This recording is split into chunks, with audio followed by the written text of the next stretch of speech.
अस्सलाम वालेकुम स्टूडेंट्स, मैं हूँ इज़्ज़ा बतूल। उम्मीद करती हूँ आप सब बिल्कुल ठीक ठाक होंगे। अच्छा प्यारे बच्चों, 3-4 दिन से मैं बिल्कुल एक्टिव नहीं थी, वीडियोस नहीं अपलोड कर रही थी। कुछ मेरी रूटीन बिजी थी और कुछ मेरे पास आइडियाज़ नहीं थे कि क्या चीज़ अपलोड करूँ। लेकिन आज की वीडियो बहुत ज़बरदस्त है। इसमें मैंने तकरीबन 3-4 दिन से सोच रही थी कि किस तरह स्टूडेंट्स को गाइड करूँ। तो आज की वीडियो में मैं आपको सिखाऊंगी कि अगर आपको कट मार्कर नहीं यूज़ करना आता तो विदाउट कट मार्कर आप किस तरह बेस्ट पेपर प्रेजेंटेशन कर सकती हैं। मैंने कुछ अपने रफ रजिस्टर में पॉइंट्स भी बताए हैं, तो इंशाल्लाह इन पॉइंट्स के मुताबिक मैं आपको सिखाऊंगी। सबसे पहले मैं एक अहम बात बता दूं, ये राइटिंग सिर्फ मैट्रिक के स्टूडेंट्स के लिए है जो कट मार्कर जिनको नहीं यूज़ करना आता, या फिर 6, 7, 8 क्लास के स्टूडेंट्स के लिए। कॉलेज लेवल में मैं बार बार मना करूंगी कि आप कट मार्कर की राइटिंग सीखें और फिर उससे पेपर प्रेजेंटेशन सीखें। कॉलेज में आपका लेवल हाई हो जाता है तो कोशिश करें कि आप कट मार्कर की राइटिंग सीख लें, सिंपल मार्कर से काम ना करें। उस हवाले से मेरी चैनल पे वीडियोस मौजूद हैं जिसमें मैंने आपको स्कूल और कॉलेज लेवल में डिफरेंस बताया है कि राइटिंग और पेपर प्रेजेंटेशन में क्या डिफरेंस होता है। तो अगर आप कॉलेज में अपनी राइटिंग को बेहतर बनाना चाहती हैं तो मेरे चैनल पे इस हवाले से भी सारी वीडियोस मौजूद हैं जिसमें मैंने इंग्लिश राइटिंग कट मार्कर से सिखाई है।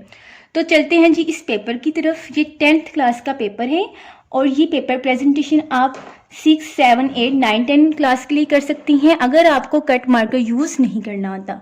अगर आपको थोड़ा बहुत भी कट मार्कर यूज़ करना आता है तो कोशिश करें कि कट मार्कर की राइटिंग का इस्तेमाल करें।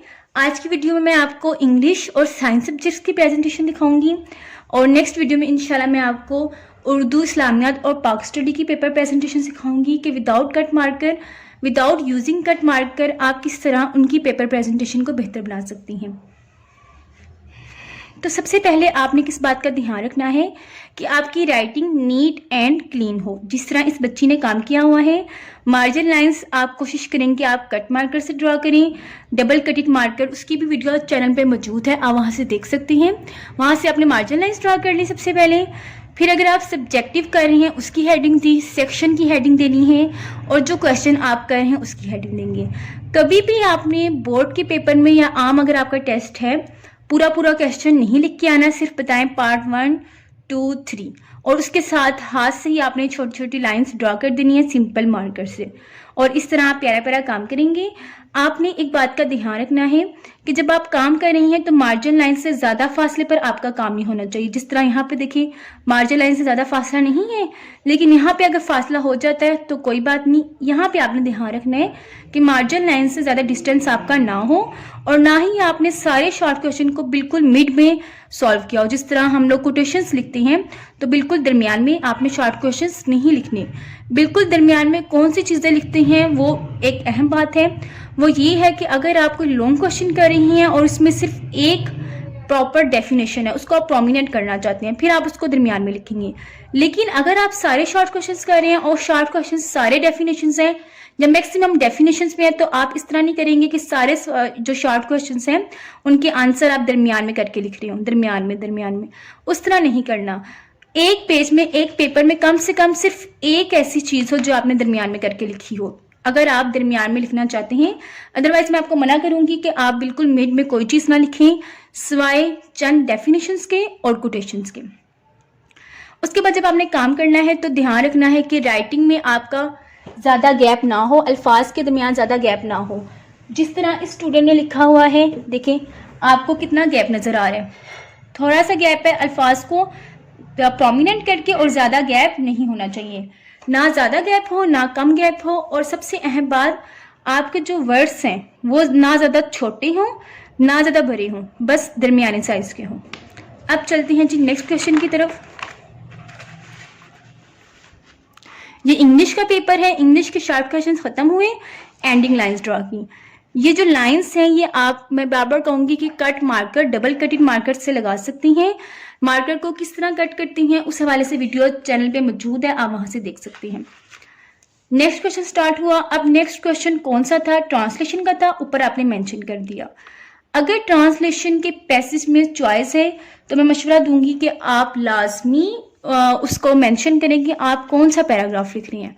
देखिए ना पैराग्राफ्स पैसेज आते हैं ABC, इस तरह की आती है, तो आपने ऊपर मेंशन करना है कि आप कौन सा पैसेज लिख रही हैं, इस स्टूडेंट ने नहीं मेंशन किया क्योंकि इसको जो पेपर मिला था उसमें चॉइस नहीं थी। तो अगर चॉइस है बोर्ड के पेपर में, तो ट्रांसलेशन में कुछ क्लासेस में चॉइस होती है, तो आपने ऊपर प्रोमिनेंट करके लिखना है। जैसे मैं आपको यहाँ पे एक पेपर दिखाती हूँ। ये मैंने फुल पेपर रेडी किया था 9th और 10th क्लास का। कट मार्कर जिन स्टूडेंट्स को यूज़ करना आता है उनके लिए ये पेपर है। वो वीडियो भी मैं डिस्क्रिप्शन में लिंक दे देती हूँ, आप वहाँ से देख सकते हैं। ये देखिए, अगर ट्रांसलेशन आई है और इसमें चॉइस है तो पहले एक पैसेज की हेडिंग दी, ऊपर आपने थोड़ा सा पैसेज लिखा और फिर ट्रांसलेशन लिखना स्टार्ट कर दी। दूसरे पैसेज की हेडिंग दी, ABC में से कौन सा है, वो थोड़ा सा पैसेज लिखा और ट्रांसलेशन लिखनी स्टार्ट कर दी। तो ये तरीका है। मैं साथ साथ आपको नहीं वाला पेपर भी शेयर करती रहूँगी। पहले इस पेपर की तरफ चलते हैं। नेक्स्ट था समरी। तो कभी भी कोई भी चीज़ आ जाए जिसकी हेडिंग्स बनती हैं तो उन हेडिंग्स को हमेशा ब्लू मार्कर से लिखना है। आप ब्लैक बिल्कुल यूज़ कर सकते हैं, 100% अलाउ होता है गुजरांवाला बोर्ड में। अब तक बिल्कुल अलाउ था। मैंने लास्ट ईयर तो पेपर हुए नहीं, उससे लास्ट ईयर पेपर दिए थे और 9, 10 फर्स्ट ईयर सेकेंड ईयर चारों क्लासेस में मैंने कट मार्कर ब्लैक यूज़ किया था। तो मेरे कोई पेपर नहीं, यानी कि नंबर मेरे कोई नहीं कटे थे और यानी कि अल्हम्दुलिल्लाह मैंने अच्छे मार्क्स भी गेन किए। तो ब्लैक बिल्कुल अलाउ होता है। इस साल मुझे नहीं पता कि इस साल अलाउ होता है कि नहीं, मैं फिर भी इंशाल्लाह कंफर्म करके आपको बताऊंगी और आपके साथ मैं बोर्ड के पेपर की शीट भी शेयर करूंगी। जो बोर्ड के पेपर्स में हमें शीट मिलती है ना, वो बिल्कुल डिफरेंट होती है, उसकी क्वालिटी भी बिल्कुल डिफरेंट होती है और उसके पेजेस की भी ना जो होते हैं नंबर्स, वो स्पेसिफिक होते हैं, कितने पेपर्स आते हैं। मैं इंशाल्लाह आपको उसके हवाले से भी गाइड करूँगी। वो शीट्स मुझे नहीं मिल रही, तो अगर कहीं से मिल सकती हैं ऑनलाइन वगैरह, तो अगर आपको पता है तो नीचे कमेंट कर देंगे बोर्ड के पेपर की शीट हम कहाँ से ले सकते हैं। इंटरनेट पे मैंने ढूंढी है, मुझे नहीं मिल रही। तो जैसे ही वो मुझे मिलती है तो इंशाल्लाह मैं आपके साथ शेयर करती हूँ। अब जब आपने कोटेशन लिखनी है तो वही बात आ गई, कोटेशन को हमने इस तरह दरमियान में करके लिखना है, मार्जिन लाइन से 2 या 1 फिंगर्स का गैप। ये देखिए कितना खूबसूरत करके लिखा है। लेकिन अगर आपको कट मार्कर की थोड़ी बहुत राइटिंग आती है और आप फिर कोटेशन को इस तरह भी लिख सकते हैं। ये आपको नज़र आ रहा है ना तरीका, ये मैंने कोटेशन लिखी है तो इस तरह भी आप कोटेशन को लिख सकते हैं। कोटेशन के हवाले से मैंने एक प्रॉपर वीडियो बनाई है, उसमें मैंने आपको सिखाया है कि आप कट मार्कर से किस तरह कोटेशंस लिख सकते हैं। ये आ गई जी मेरे पास वो पेपर, ये पेपर है। मैंने 3 मेथड्स बताए हैं कोटेशन लिखने के, तो वो वीडियो भी आप लाजमी देखें। उसमें मैंने डिटेल से बताया है, 4 नहीं 5 बताए हैं। आई थिंक इस पेपर में सिर्फ 3 लिखे हुए हैं, तो वो वीडियो आपने लाजमी देखनी है। कोटेशंस अगर हमने समरी में, एसे में कहीं भी लिखनी है तो उनको लिखने का क्या तरीका है। अब चलते हैं जी नेक्स्ट पेज की तरफ। ये देखिए इस बच्ची ने काफ़ी कोटेशंस लिखी हुई हैं। अच्छा, एक स्टूडेंट मुझसे पूछ रहा था मैम समरी में हम 10 कोटेशंस लिख सकते हैं? 10? तो मुझे इसकी बात सुन के हंसी भी आई कि समरी सिर्फ 5 मार्क्स की होती है, तो ज़्यादा कोटेशंस भी नहीं होनी चाहिए, कम भी नहीं होनी चाहिए। 5 मार्क्स की समरी है तो उस हिसाब से फिर आपने 10 भी नहीं लिख देनी और टीचर से आप अपनी पूछ लेंगे कितनी कोटेशंस होनी चाहिए। वैसे इस स्टूडेंट ने लिखी हैं 1 2 3 4 5 कोटेशंस लिखी हैं, तो इनके स्कूल में 5 अलाउ थी, तो आप अपने टीचर से पूछ लें। ऐसे मैंने अपनी क्लास में 9th क्लास में सिर्फ 2 कोटेशंस लिखी थी। उसके बाद नेक्स्ट क्वेश्चन है पेयर ऑफ वर्ड्स। अब यहाँ पे बहुत अहम बात है, जब आप इस तरह के काम करते हैं, पेयर ऑफ वर्ड्स लिखते हैं या फिर ईडियम्स लिखते हैं, तो काफ़ी स्टूडेंट ऊपर मेंशन नहीं करते किसको वो डिफाइन करें कौन सा ईडियम है। तो ऊपर आपने लाजमी मेंशन करना है, ईडियम लिखना है, पेयर ऑफ वर्ड्स, क्योंकि इंग्लिश के पेपर में इतना टाइम होता है कि आप इजीली हर चीज़ को प्रॉपर मेंशन करें, प्रॉपर हेडिंग्स दें। ये देखिए सवाल, हमेशा जो नया सवाल है ना वो कोशिश करेंगे नेक्स्ट पेज से स्टार्ट करें। जिस तरह इन्होंने यहाँ पे सवाल कंप्लीट हुआ समरी का, इतनी स्पेस थी, इस स्पेस को नहीं यूज़ किया और नेक्स्ट पेज से इन्होंने लिखना स्टार्ट किया। तो ये बहुत अहम बात है। ये छोटी छोटी बातें हैं जिनको आप अगर माइंड में रख लें तो अच्छी राइटिंग और अच्छी पेपर प्रेजेंटेशन से आप अच्छे मार्क्स गेन कर सकते हैं। अब यहाँ पे ये फिर स्पेस ख़त्म नहीं हुई, थोड़ी सी 3-4 लाइंस की स्पेस थी, इस स्पेस को इन्होंने नहीं लिखा। यहाँ पे नेक्स्ट सवाल नेक्स्ट पेज से स्टार्ट किया। तो आपने भी कोशिश करनी है कि अगर स्पेस थोड़ी है, इतनी ज़्यादा नहीं है, तो आप नेक्स्ट क्वेश्चन स्टार्ट कर लें। लेकिन देखिए यहाँ पे सवाल ख़त्म हुआ है और इतनी स्पेस है, तो नेक्स्ट क्वेश्चन यहाँ से स्टार्ट किया। यानी कि बोर्ड के पेपर में आपने कोशिश करनी है कि आपका पेपर ज़्यादा ज़ाया ना हो। लेंथ का आपने ध्यान रखना है, हर सवाल की लेंथ का प्रैक्टिस कर लें। बोर्ड के पेपर में अभी हैं 2-3 महीने हैं, आप इस पेपर प्रेजेंटेशन की प्रैक्टिस कर लें।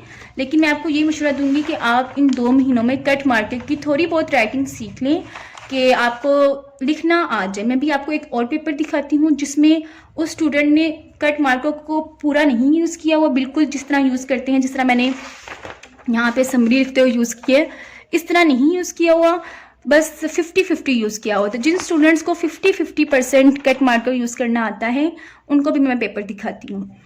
अब यहाँ पे सवाल कंप्लीट हुआ है, ऐसे लिख रही हैं तो हर चीज़, अच्छा ऐसे को आपने ना हमेशा पैराग्राफ्स के फॉर्म में लिखना है।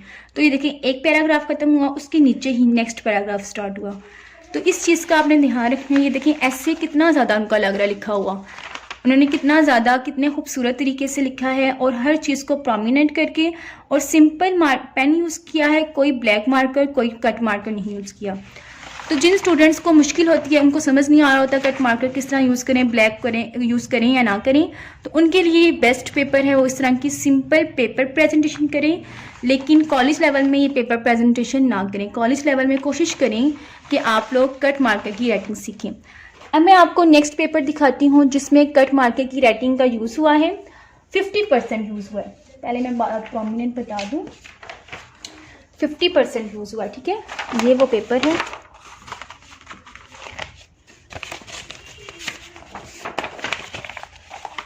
जी ये पेपर है, 50% यूज़ हुआ है इसमें कट मार्कर। यानी कि बिल्कुल इस बच्ची को, बिल्कुल मैं ये नहीं कहूँगी कि इन्होंने बहुत प्यारा लिखा है या फिर बहुत गंदा लिखा है, कट मार्कर को इतना प्रोमिनेंट करके नहीं यूज़ किया, सिर्फ इन्होंने 80% 50% कह लें यूज़ किया। तो जिन स्टूडेंट्स को कट मार्कर से थोड़ा बहुत लिखना आता है तो वो इस तरह की पेपर प्रेजेंटेशन करेगा। मैं आपको अंदर से भी दिखाती हूँ। और जिनको कट मार्कर का बिल्कुल सही यूज़ करना आता है वो फिर इस तरह की पेपर प्रेजेंटेशन करेगा। इसकी वीडियो ऑलरेडी चैनल पे मौजूद है, आप वहाँ से देख सकते हैं। अब मैं आपको ये वाला पेपर दिखाती हूँ। देखें कट मार्कर का इस्तेमाल किया हुआ है इन्होंने,